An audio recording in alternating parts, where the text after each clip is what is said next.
Halo guys, assalamualaikum warahmatullahi wabarakatuh.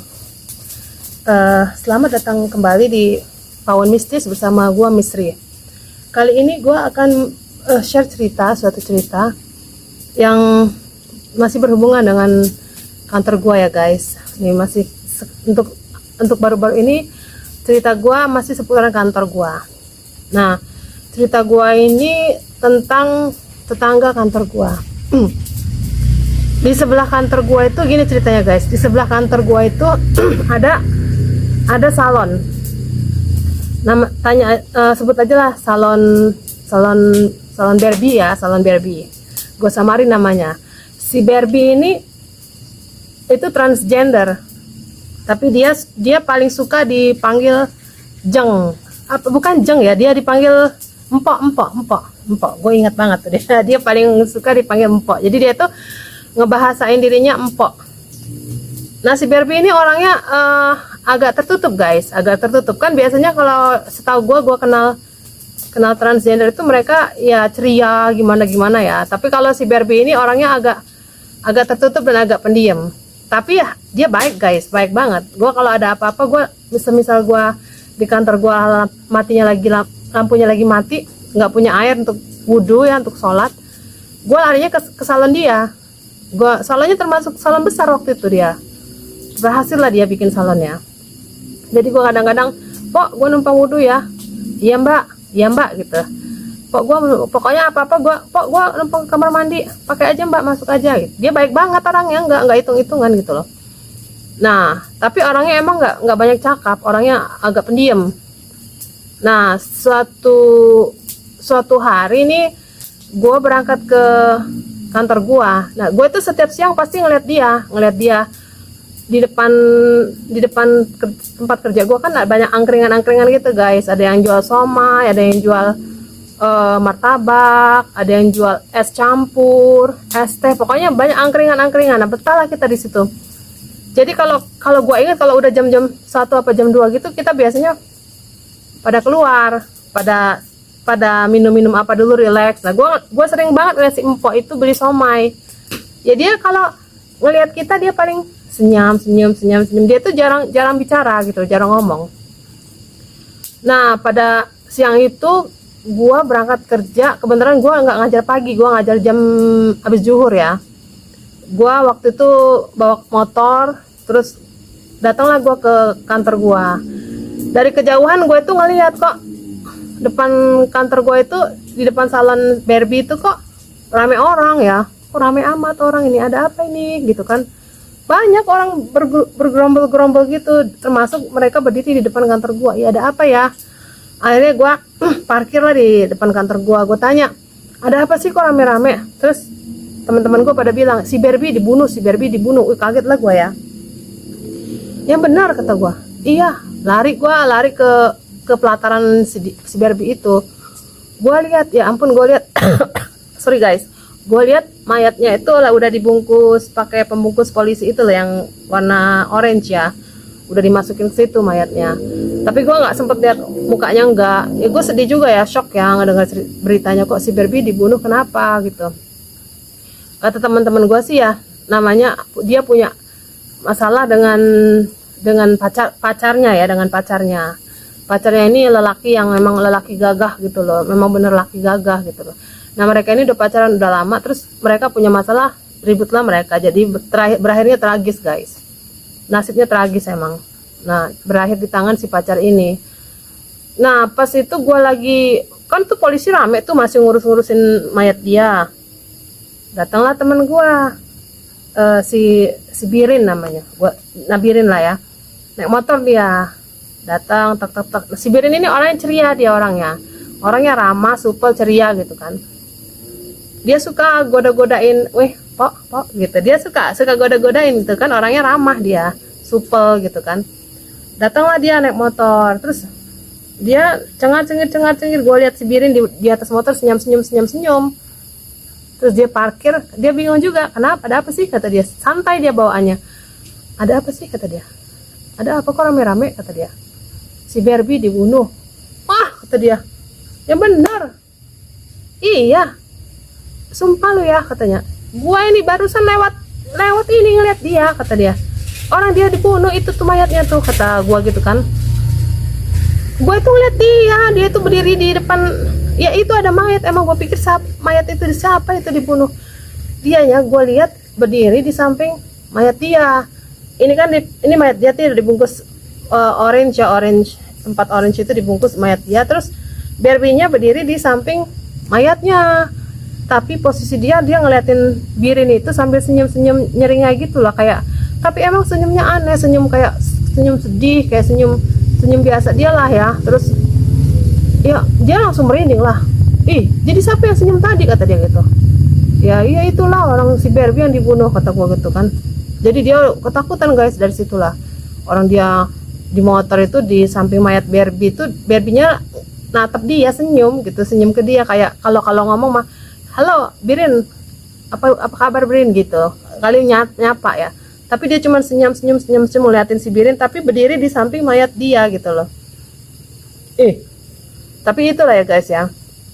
Karena dia orang baik, walaupun meninggalnya tragis, ya alhamdulillah sih dia nggak ganggu-ganggu, nggak ngapa-ngapain. Karena gua kalau di kantor gua itu ini apa namanya, kan lantainya 3 tuh. Nah pas di lantai 2 itu gua sebelahan dengan salonnya si Barbie, rumah Barbie kan salonnya punya dia sendiri tuh. Jadi lantai 2 salon dia itu kaca semua, jendela kaca. Nah kantor gue juga kaca.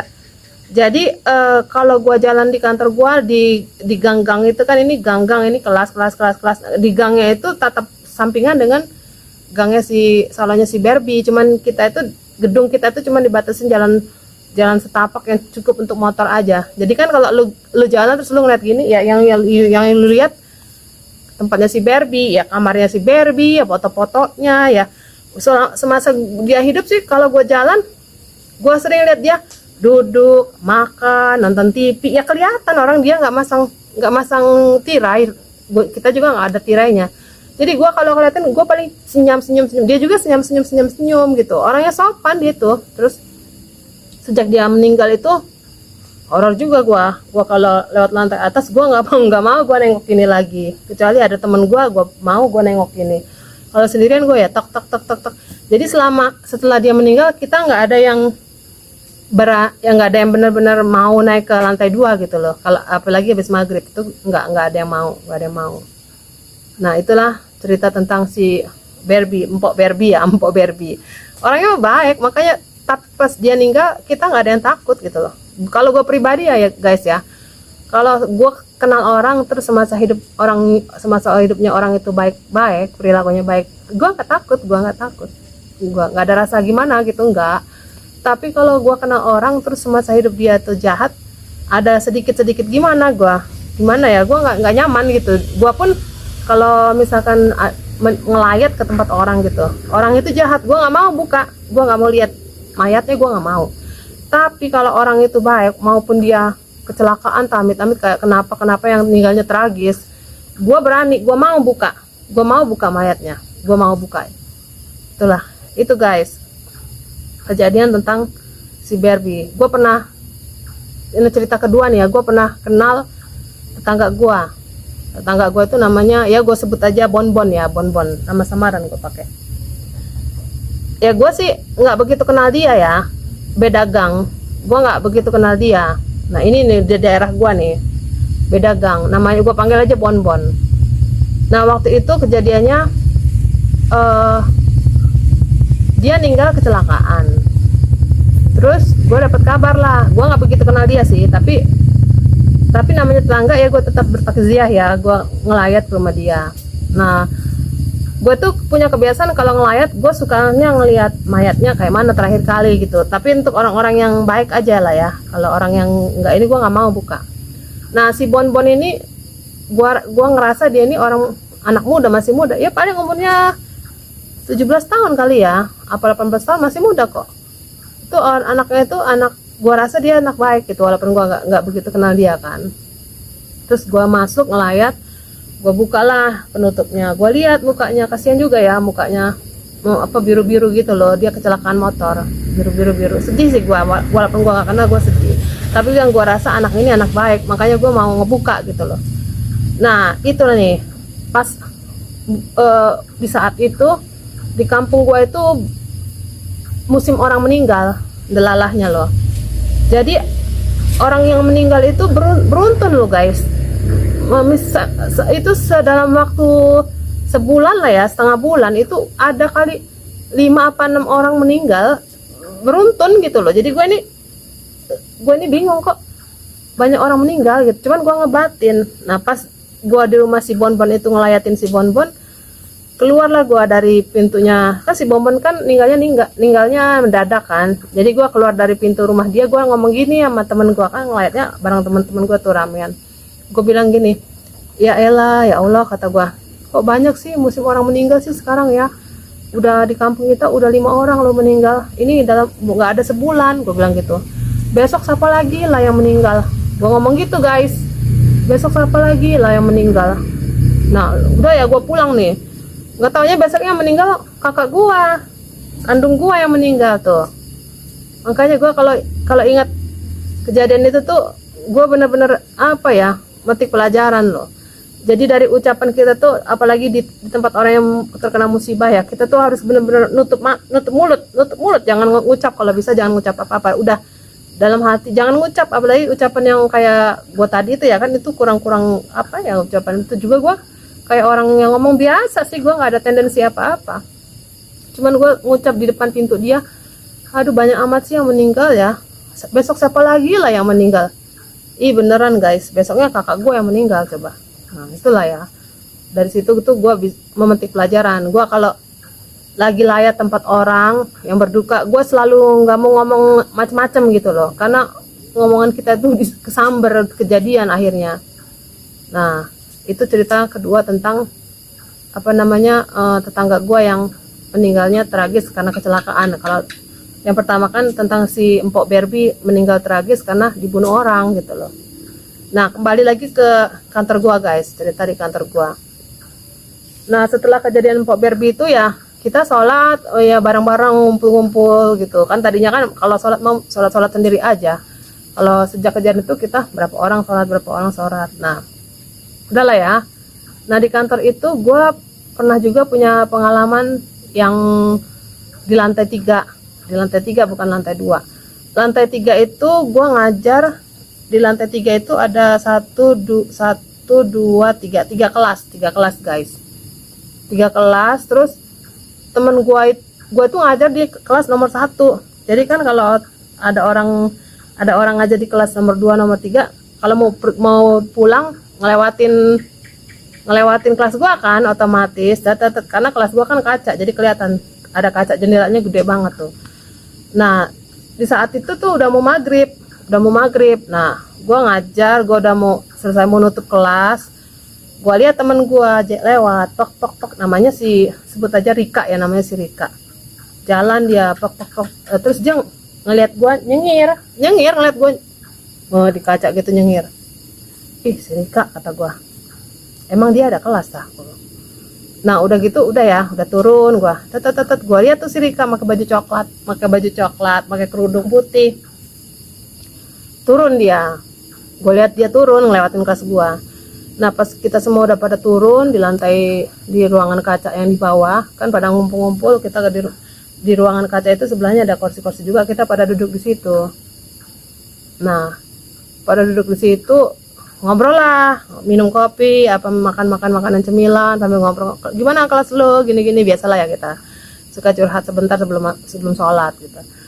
Gua tuh ngobrol sama si Rika, ada temen gua, enak ngobrol terus ngobrol lama-lama. Gua liatin si Rika kan, gua liatin, tak kata gua gitu, ngapain lu ganti-ganti baju kata gua. Gua tepuk lah ininya, ngapain lu ganti-ganti baju. Terus dia bilang, ih apa miss, orang aku nggak ganti baju, siapa sih yang ganti baju kata dia. Nah bukannya lu tadi itu lu pakai baju coklat ya, kok lu ganti pakai baju ungu? Gua bilang gitu guys sama dia. Ih kata dia, enggak, aku pakai baju ungu gemis dari tadi. Terus temen gua ngomong gini, lu ini ngaco, orang dari tadi dia pakai baju ungu katanya. Enggak, orang gua ngeliat dia pakai baju coklat, kata gua gitu. Oh kucing guys. Gua ngeliat dia lewat kelas gua pakai baju coklat, pakai kerudung putih, kata gua gitu. Enggak, teman-teman gua pada bilang, orang gua lihat dia datang, dia ini datangnya sama gua naik motor pakai baju ungu, katanya. Terus yang gua lihat tadi siapa? Yang gue lihat tadi siapa, kata gue gitu kan. Mana dia jalan puk terus nengok ke gue, terus nyengir, terus tapi jalan. Nah yang gue lihat tuh berarti ya siapa guys, siapa gitu kan. Tapi mukanya muka dia emang bener ya kayak penampakan biasa lah, kayak si Rika itu guys. Nah itulah beberapa cerita kisah nyata dalam kehidupan gue, tentang Mpok Barbie, tentang Bonbon, dan tentang si Rika ya, jelmaan si Rika. Jelmaan si Rika. Jadi lu tahu kan yang gue lihat siapa.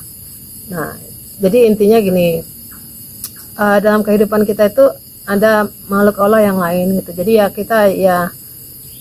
kita pun harus menyadari gitu. Kadang-kadang mereka itu hadir untuk memberi